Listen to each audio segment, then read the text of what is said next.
असं म्हटलं जाते की भरोसा हा रक्तदाबासारखा आहे. तो शांत असतो, चांगल्या संबंधांसाठी महत्त्वाचा असतो. जर त्याचा गैरवापर केला गेला तर तो प्राणघातकही ठरू शकतो. काय आम्ही देवाशिवाय इतर कोणावर भरोसा ठेवतो? उपासना उपासना उपासना उपासना प्रभुजी करो उपासना प्रभुजी करो उपासना उपासना उपासना उपासना उपासना. प्रभू येशू ख्रिस्ताच्या मधुर नावात आपणास सलाम. उपासना कार्यक्रमामध्ये आपले हार्दिक स्वागत. प्रियांनो, अडीअडचणीत आम्हाला कोणाची तरी मदत लागतेच, परंतु ज्याकडून आम्हाला मदत मिळेल अशी अपेक्षा असते ती व्यक्ती मात्र आम्हाला अपेक्षित मदत करीत नाही. अशा वेळी आमच्या भरोशाला, आमच्या विश्वासाला तडा जातो. मग आम्ही कोणावर भरोसा ठेवावा? प्रियांनो, आपण आजच्या अध्ययनात ही गोष्ट शिकणार आहोत. कोणावर आमची भिस्त, भरोसा असावा आणि त्याची कारणे काय आहेत. तर मग चला प्रियांनो, आपण आपल्या अध्ययनाची सुरुवात करूया. श्रोत्यांनो, आज आम्ही 117 स्तोत्र सुरू करीत आहोत. परमेश्वराच्या उपकारस्तुतीविषयी असलेल्या स्तोत्रांचा आम्ही ह्या दिवसांमध्ये अभ्यास करीत आहोत आणि त्यापैकी 117 या स्तोत्रामध्ये परमेश्वराची सर्व विश्वभरात जी स्तुती होणार आहे त्याबद्दल सांगण्यात आले आहे. स्तोत्र 117 हे स्तोत्रसंहितेतील सर्वात छोटे स्तोत्र आहे. काही भाष्यकारांच्या मते स्तोत्र 113 व 114 ही वल्हांडण सणाच्या भोजनाआधी गायले जात, तर स्तोत्र 117 व 118 ही त्या भोजनानंतर गायल्या जात. मत्तेकृत शुभवर्तमान 26 अध्याय 30 वचन आम्हाला प्रभू येशू व त्याच्या शिष्यांविषयी सांगते. हे वचन म्हणतं की नंतर गीत गाऊन ते जैतुनाच्या डोंगरावर निघून गेले. या 117व्या स्तोत्रामध्ये केवळ 2 वचने आहेत व हे स्तोत्र पवित्र शास्त्रातील सर्वात लहान स्तोत्र व संपूर्ण बायबलमधील छोटा अध्याय आहे. आपण त्याची दोन्ही वचने वाचूया. 117 पहिलं आणि दुसरं वचन. अहो सर्व राष्ट्रांनो परमेश्वराचे स्तवन करा, अहो सर्व लोकांनो त्याचे स्तवन करा, कारण त्याची दया आमच्यावर विपुल झाली आहे आणि परमेश्वराचे सत्य सनातन आहे. परमेश्वराचे स्तवन करा.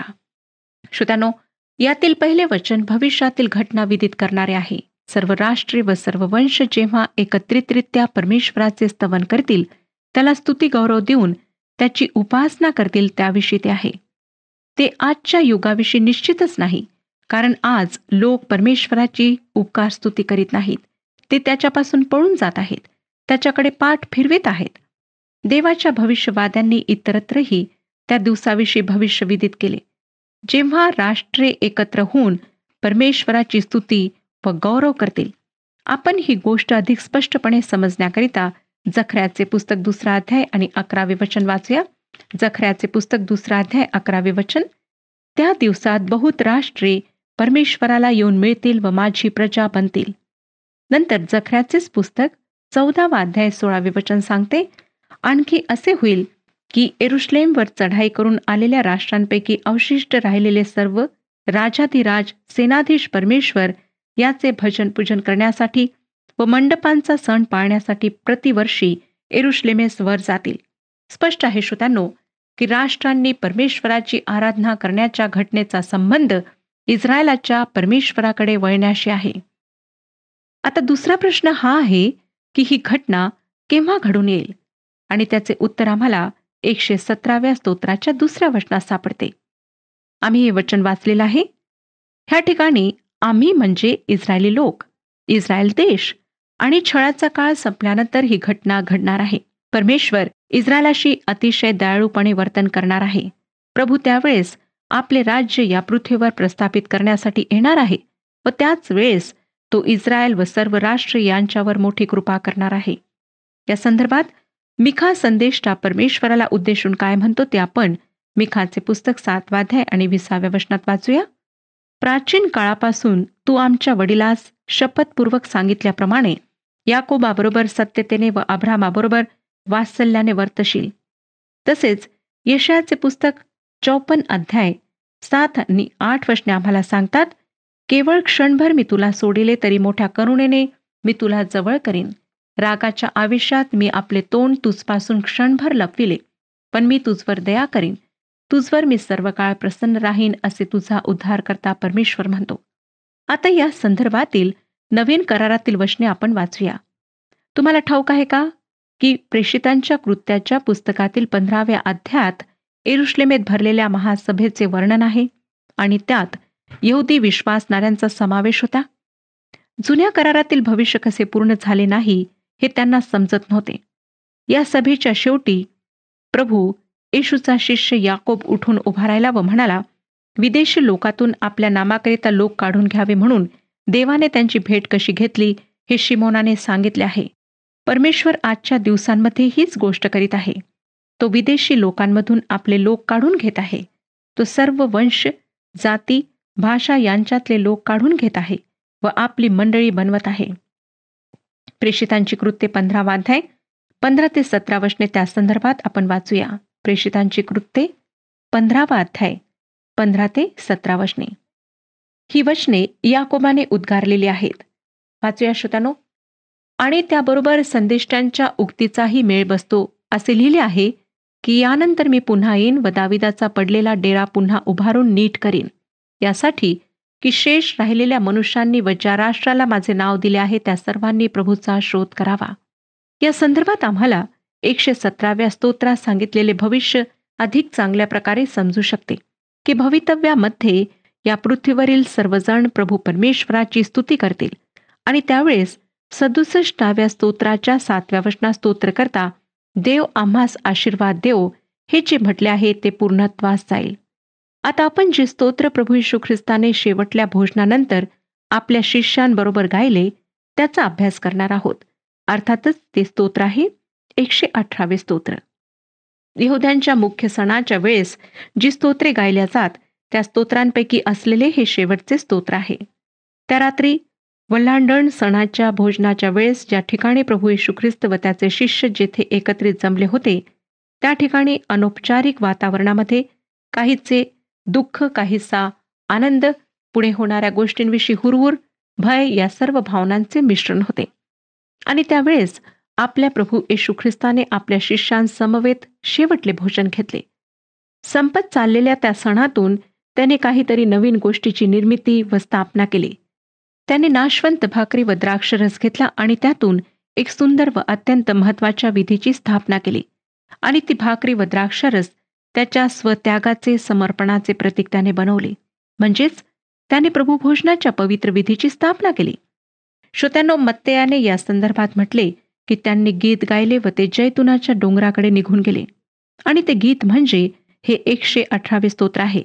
म्हणूनच हे स्तोत्र आमच्याकरिता महत्वाचे आहे. प्रभू येशू ख्रिस्ताने दुःखाचा प्याला प्राशन केला आणि तो वधस्तंभावर समर्पित झाला. तो आपले रक्त सांडणारा देवाचा कोकरा झाला. त्याचे ते वधस्तंभावर सांडलेले रक्त परमेश्वर व मानव यांच्या स्थापन झालेल्या नवीन कराराचे प्रतीक झाले. आम्हाला तारणाच्या आनंदाचा प्याला प्यावयास मिळावा म्हणून त्याने तो भयंकर वेदना व मृत्यूच्या यातनांचा प्याला पचवला. खरोखर प्रभू येशू ख्रिस्ताने हा महान आत्मत्याग तुमच्या व माझ्याकरिता केला नसता तर आम्हाला तारणाचा आनंद कधी प्राप्त झाला नसता. 118 स्तोत्र पहिले 3 वचने वाचूया. परमेश्वराचे उपकार स्मरण करा, कारण तो चांगला आहे, कारण त्याची दया सनातन आहे. आता इस्रायलाने म्हणावे की त्याची दया सनातन आहे. अहरोनाच्या घराण्याने म्हणावे की त्याची दया सनातन आहे. श्रोत्यानो, लोक बदलतील, समयाचे चक्र फिरत राहील, मानवाचे राहणीमान, त्याच्या विचार प्रणाली बदलतील, परंतु परमेश्वराची दया सनातन आहे. ती शाश्वत आहे. ती कधी न बदलणारी आहे, न आटणारी आहे. म्हणून परमेश्वराचे त्याच्या सनातन दयेबद्दल उपकार स्मरण करणे चांगले आहे.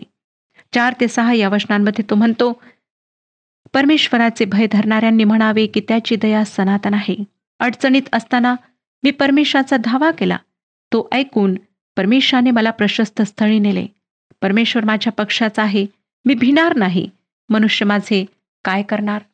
श्रोत्यानो, प्रभू येशू ख्रिस्ताने वधस्तंभावर मरण पावण्याच्या आधीही स्तोत्र गायले. ते भयंकर व वेदना देणारे मरण त्याने भीतीनं वाटता सोसले आणि त्याने देवाचा धावा करून म्हटले, माझ्या देवा, तू माझा त्याग का केलास? या गोष्टींमधले गूढ रहस्य हे आहे की त्यावेळेस प्रभू परमेश्वर ख्रिस्त येशूमध्ये जगाचा स्वतःशी समेट घडवून आणत होता.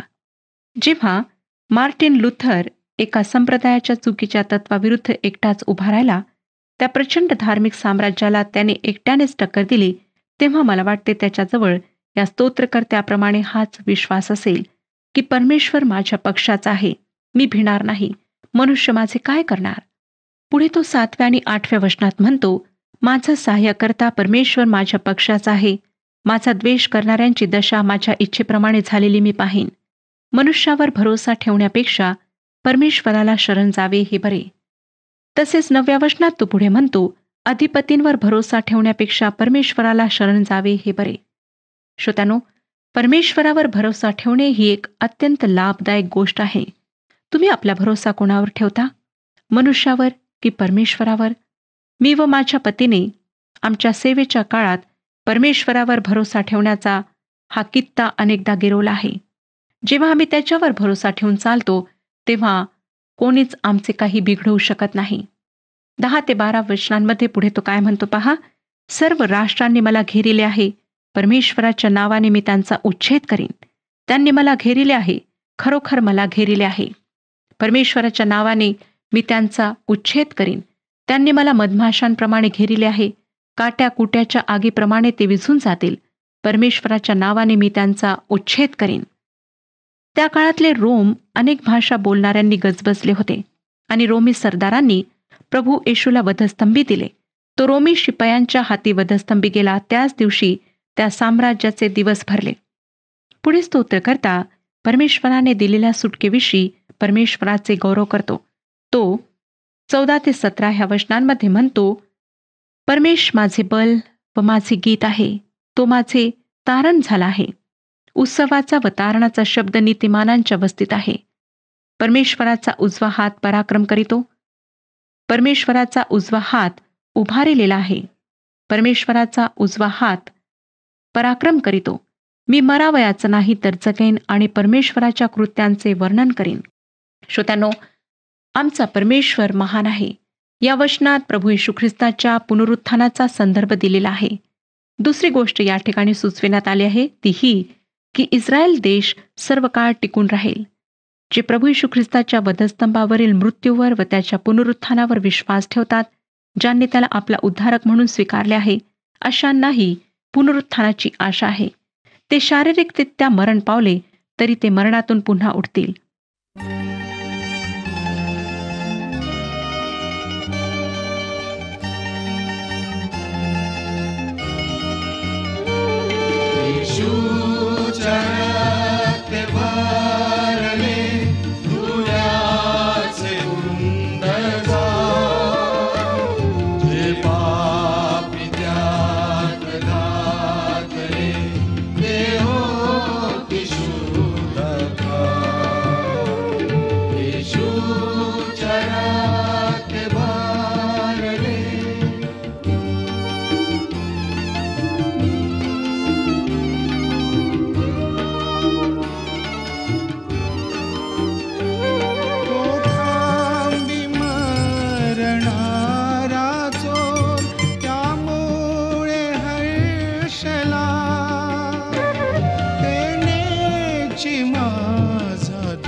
संत पॉल थेसलनिकाकरास लिहिलेल्या पहिल्या पत्राच्या 16 आणि 17 वचनांमध्ये म्हणतो, कारण प्रभू स्वतः आद्य दिव्य तुताची वाणी व देवाच्या तुतारीचा आज्ञाध्वनी होत असता स्वर्गातून उतरेल आणि ख्रिस्तामध्ये जे मेलेले आहेत ते पहिल्याने उठतील.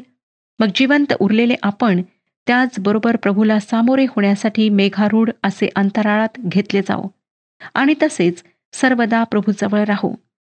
ही ख्रिस्ती विश्वासणाऱ्यांना प्राप्त झालेली गौरवी आशा आहे.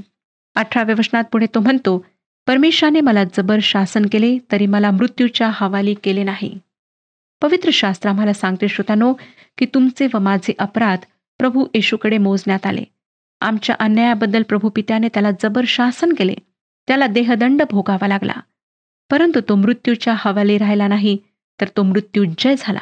त्याने मरणाची नांगी तोडली आणि स्वतःच्या पुनरुत्थानाद्वारे त्याच्या प्रत्येक पुत्राला व कन्येला पुनरुत्थानाची गौरवी व कधी न लाजविणारी आशा त्याने दिली. 19 आणि 20 वचने वाचूया.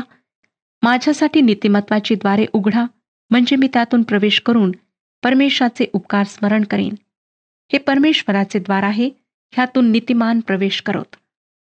आपल्या अंतःकरणाचा दरवाजा प्रभू येशूसाठी आम्ही उघडायला हवा, म्हणजे तो आमच्या हृदयात प्रवेश करील व तो आमच्या हृदयाचा स्वामी होईल, कारण त्याच्याचद्वारे आम्ही प्रभू पित्याकडे जाऊ शकतो. प्रभू येशूने योहान शुभवर्तमान 10 अध्याय 9 वचनात स्पष्ट सांगितले आहे की मी दार आहे, माझ्याद्वारे कोणी आत जाईल तर त्याला तारण प्राप्ती होईल. तसेच योहान शुभवर्तमान 14 अध्याय 6 वचनात तो म्हणाला, मार्ग सत्य व जीवन मीच आहे, माझ्याद्वारे आल्या वाचून पित्याजवळ कोणी जात नाही. स्तोत्र 118 मधील 20 वचन या विधानाला पुष्टी देते. हे परमेश्वराचे द्वार आहे, यातून धार्मिक जन प्रवेश करोत. स्तोत्रकर्ता 21 वचनात परमेश्वराची उपकारस्तुती करून पुढे 22 आणि 23 वचनामध्ये म्हणतो, बांधणाऱ्यांनी नापसंत केलेला दगड कोनशिला झाला आहे. ही परमेश्वराची करणी आहे, ती आमच्या दृष्टीने अद्भुत आहे. या वचनातील दगड हा शब्द ख्रिस्ताच्या संदर्भात वापरलेला आहे. आपला प्रभू येशू ख्रिस्त मत्ते शुभवर्तमानाच्या 21 अध्यायाच्या 42 वचनात म्हणतो, मत्ते शुभवर्तमान 21 अध्याय 42 वचन, जो धोंडा बांधणाऱ्यांनी नापसंत केला तोच कोनशिला झाला. हे प्रभूकडून झाले आणि आमच्या दृष्टीने आश्चर्यकारक कृत्य आहे. तसेच पेत्र त्याच्या पहिल्या पत्राच्या 2 अध्यायातील 6 ते 8 या वचनांमध्ये काय म्हणतो ते पहा. पेत्राचे पहिले पत्र 2 अध्याय 6 ते 8 वचने, कारण शास्त्रात असा लेख आहे, पहा निवडलेली मूल्यवान अशी कोनशिला मी सियोनात बसवितो, तिच्यावर विश्वास ठेवणारा फजित होणार नाही. यास्तव तुम्हा विश्वास ठेवणाऱ्यास सन्मान मिळणार. जे विश्वासाला अमान्य आहे त्यास बांधणाऱ्यांनी नापसंत केलेला दगड तोच कोनशिला झाला आणि ठेच लागण्याचा धोंडा व अडखळण्याचा खडक असा झाला. ते वचनाला अमान्य असल्याने ठेच खातात, त्यासाठी ते नेमलेही होते. तो धोंडा म्हणजे प्रभू येशू ख्रिस्त होय. पुढे 24 वचनात स्तोत्रकर्ता काय म्हणतो पहा. परमेश्वराने नेमिलेला दिवस हाच आहे, ह्यात आपण उल्हास व आनंद करू. परमेश्वराचा नेमिलेला दिवस म्हणजे तारणाचा दिवस होय, जो 2000 वर्षांपूर्वीच घडून गेला. त्या दिवशी ख्रिस्ताद्वारे परमेश्वराने मानवाला तारण दिले. आता आपण ह्या स्तोत्राची 25 आणि 26 ही वचने वाचूया. हे परमेश्वरा, आम्ही तुला विनवितो की आमचे तारण कर. हे परमेश्वरा, आम्ही तुला विनवितो की आमचा उत्कर्ष कर. परमेश्वराच्या नावाने येणारा धन्यवादित असो. परमेश्वराच्या घरातून आम्ही तुम्हास आशीर्वाद देतो. श्रोत्यांनो, जेव्हा शेवटच्या समयात प्रभू येशूने मंदिर शुद्ध केले आणि येरुशलेमेकरिता तो रडला, त्यानंतर त्याने ह्या वचनाचा वापर केला.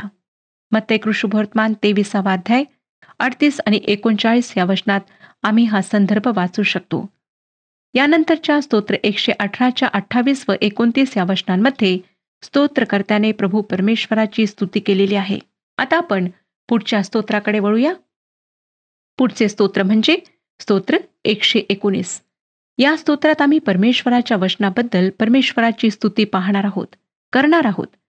कोणताही नातेसंबंध संवादाशिवाय वाढीस लागू शकत नाही, दृढ होऊ शकत नाही.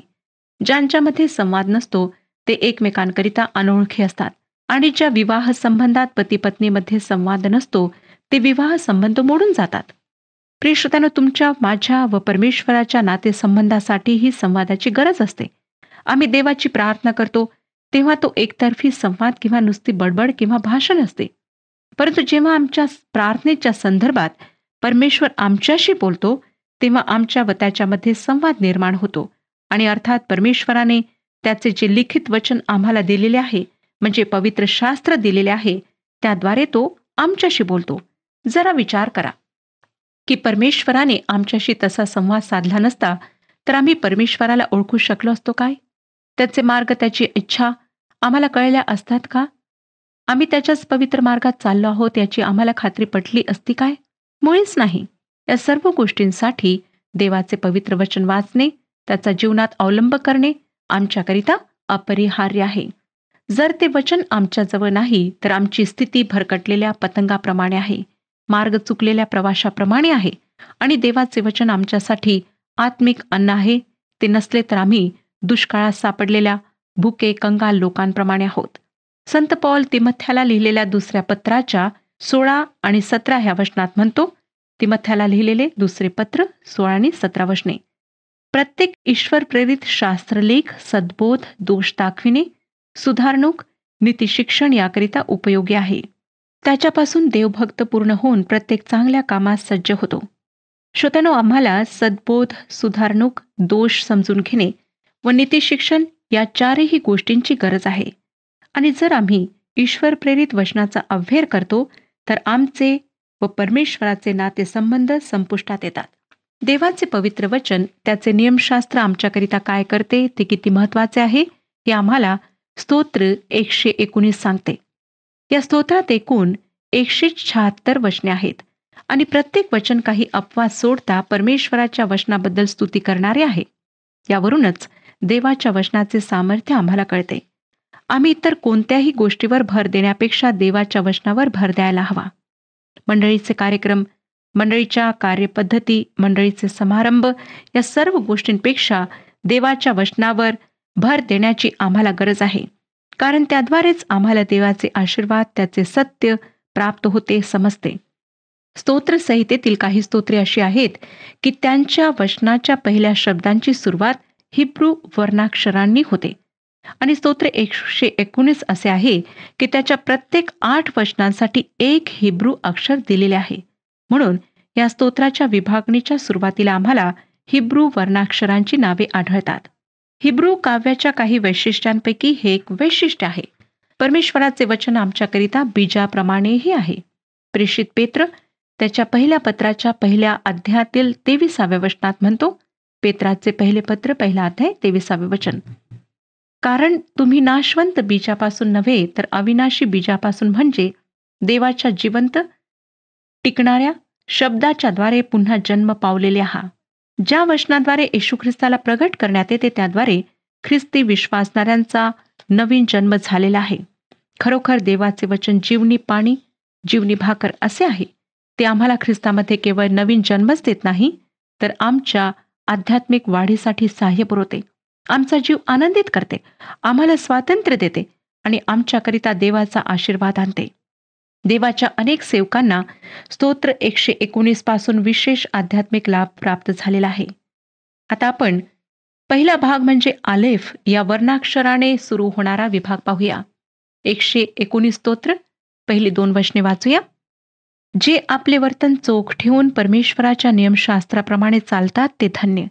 जे त्याचे निर्बंध पाळून अगदी मनापासून त्याचा शोध करीतात ते धन्य. श्रोत्यानो, आम्ही आमच्या संपूर्ण हृदयाने परमेश्वराचा शोध घ्यायला हवा, अर्धवट इच्छेने नव्हे. अनेक लोक पवित्र शास्त्राचे वाचन मोठ्या उत्साहाने करतात, शिस्तबद्ध प्रार्थना जीवन सुरू करतात, परंतु काही दिवसातच त्यांच्यातला उत्साह मावळतो. आपल्या आध्यात्मिक जीवनाविषयी ते बेशिस्त बनतात आणि त्यांच्या आत्मिक जीवनाला पुरेसे आत्मिक अन्नपाणी न मिळाल्यामुळे ते कोमेजून जातात. आणि मग हे लोक नवीन जन्म पावलेले असूनही जगिक बनतात. आता आपण 9वे वचन वाचूया. 9वं वचन सांगतं, तरुण आपला वर्तनक्रम कशाने शुद्ध राखेल? तुझ्या वचनानुसार तो राखण्याने. तरुणांनी देवाचे वचन वाचून त्याचा अभ्यास करणे आवश्यक आहे.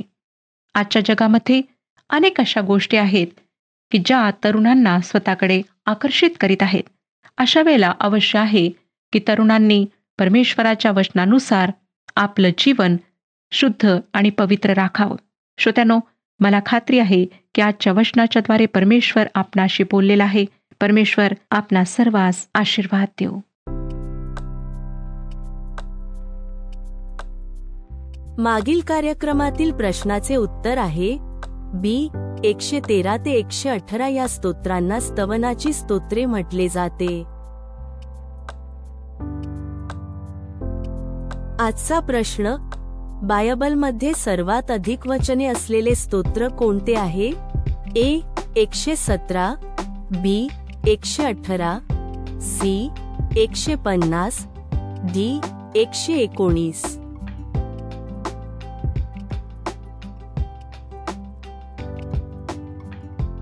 प्रियांनो, या प्रश्नाचे उत्तर उद्या सकाळी 6 वाजण्याच्या आधी पर्याय ए, बी, सी किंवा डी लिहून आपले नाव, पत्ता आणि ठिकाण यासोबत मोबाईल नंबर 7021474742 वर SMS किंवा व्हॉट्सॲप करा.